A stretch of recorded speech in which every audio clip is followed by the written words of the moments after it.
Assalamualaikum warahmatullahi wabarakatuh. Alhamdulillah, puji syukur kehadirat Allah Subhanahu wa taala sehingga kita dapat berkumpul dan bisa menonton video ini dengan sehat walafiat. Sebelumnya, perkenalkan nama saya Rahmat, NIM 2114110252. Prodi Perbankan Syariah, Fakultas Ekonomi dan Bisnis Islam, Institut Agama Islam Negeri Palangkaraya. Assalamualaikum warahmatullahi wabarakatuh. Nah, di sini saya sudah bersama narasumber kita yang pertama. Mungkin bisa diperkenalkan dulu dan apa pekerjaan Anda sehari-hari? Ya, perkenalkan nama saya Tuti Awalia. Saya seorang tenaga pendidik dari Sekolah RA Perwanida 2 Kota Palangkaraya. Mungkin langsung saja masuki pertanyaan yang pertama. Apa makna bekerja bagi Anda dan tujuan Anda bekerja? Menurut saya pribadi, bekerja adalah sesuatu yang dilakukan untuk mencari nafkah atau suatu mata pencaharian. Menurut saya pribadi, tujuan saya bekerja yaitu untuk agar bisa mendapatkan uang.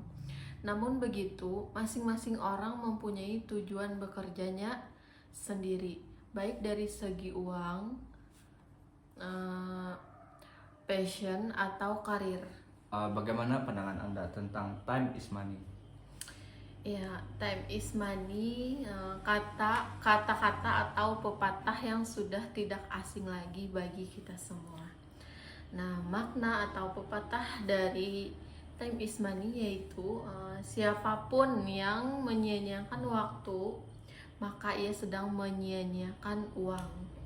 Makna ini berarti gunakanlah waktu sebaik-baiknya dan jangan disia-siakan. Bagaimana Anda mengatur waktu bekerja dan ibadah Anda? Ya, bisa dikatakan bagaimana cara saya disiplin dalam waktu atau target bekerja dan ibadah. Selaku umat muslim, kita harus menggunakan waktu sebaik-baiknya untuk kepentingan dunia dan akhirat secara seimbang. Kita hidup ini untuk kepentingan dunia dan akhirat. Maka dari itu, yang kita lakukan sepertinya bekerja maupun amalan baik lainnya harus diniatkan dengan ibadah. Assalamualaikum warahmatullahi wabarakatuh. Waalaikumsalam warahmatullahi wabarakatuh. Mungkin bisa diperkenalkan dulu namanya. Nama saya Ahmad Taufik. Usaha apa yang Anda jalankan untuk sekarang ini? Kalau untuk usaha yang sekarang saya pribadi itu yaitu usaha penjualan pulsa. Mungkin itu. Bisa Anda jelaskan terkait modal usaha, produk, jalur distribusi Anda, dan pelayanan dalam bisnis? Yang pertama tadi apa? Terutama modal usaha nih. Ya, satu-satu aja. Kalau modal usaha itu, kalau saya pribadi kan, saya juga bekerja daripada bikin pulsa.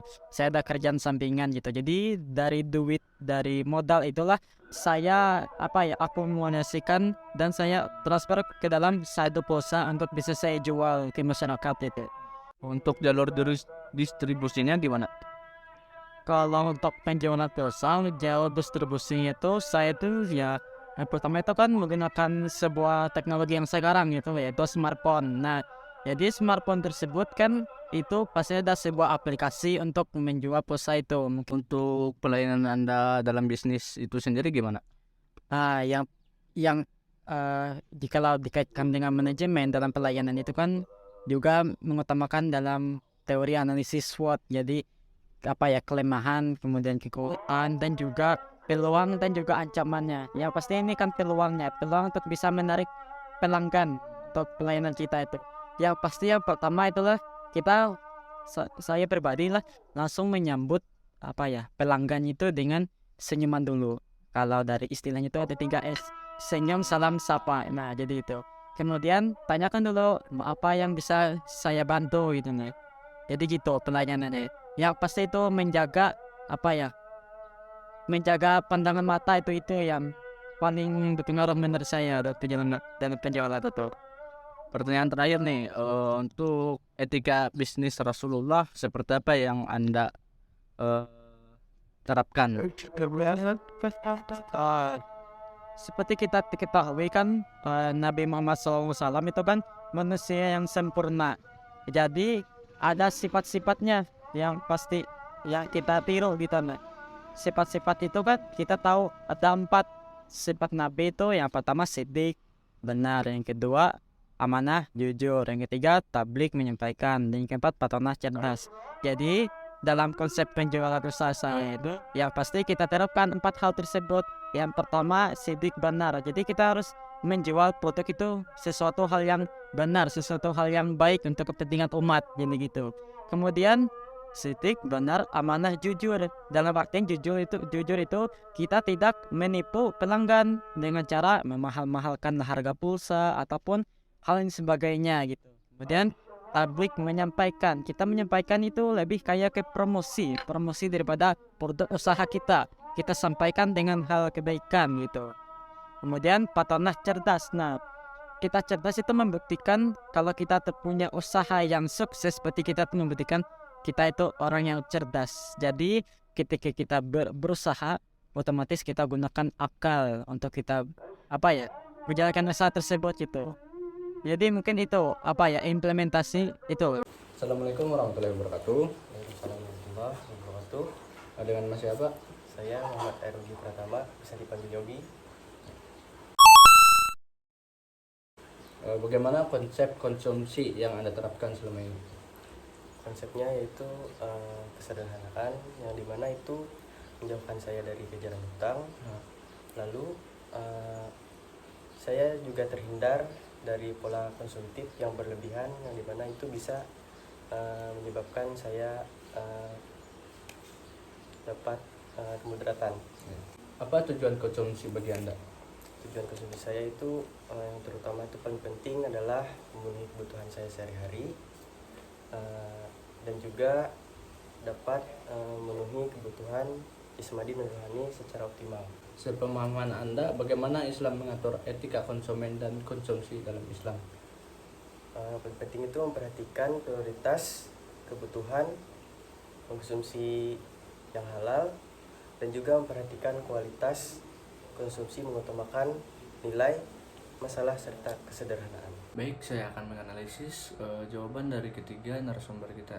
Yang pertama, ditinjau dari etika bekerja dalam Islam. Etika bekerja dalam Islam dibangun melalui 4 konsep dasar, yaitu usaha, kompetisi, transparansi, dan tanggung jawab moral. Narasumber yang pertama ini sudah memenuhi keempat konsep dasar ini. Usaha dianggap sebagai bahan dasar dalam melayani diri sendiri dan orang lain. Setiap individu harus berkompetisi secara adil dan jujur serta bekerja dengan niat yang baik. Selanjutnya ditinjau dari konsep kewirausahaan Islam, etika bisnis Rasulullah, dan produksi dalam Islam. Kewirausahaan dalam Islam merupakan masalah muamalah dan menyangkut 2 dimensi, yakni dimensi secara vertikal sebagai wujud ketaatan kepada Allah Subhanahu wa taala atau hablum minallah, yakni bagaimana seorang wirausaha melakukan usahanya semata karena Allah, yang mencakup perbuatan ibadah, takwa, dan bersyukur. Untuk etika bisnis Rasulullah, narasumber kedua sudah menerapkan sifat Rasulullah, yakni sidik, amanah, tablik, dan patonah. Dalam arti lain, etika produksi dalam Islam berarti seperangkat prinsip dan norma di mana produsen sudah sungguh-sungguh dalam bertransaksi, berperilaku, dan berrealisasi guna mencapai manfaat atas produk yang dihasilkan dengan selamat dunia maupun akhirat. Selanjutnya ditinjau dari konsumen dan konsumsi dalam Islam, itu yang pertama halal dan kesederhanaan. Halal dalam kerangka acuan, barang-barang yang dapat dikonsumsi hanyalah barang-barang yang menunjukkan nilai kebaikan, kesucian, keindahan, serta akan menimbulkan kemaslahatan untuk umat, baik secara material maupun spiritual. Yang kedua, kesederhanaan. Islam sangat melarang perbuatan yang melampaui batas atau israf, termasuk pemborosan dan berlebihan, yaitu membuang-buang harta dan menghamburkannya tanpa faedah serta manfaat dan hanya memuaskan nafsu semata.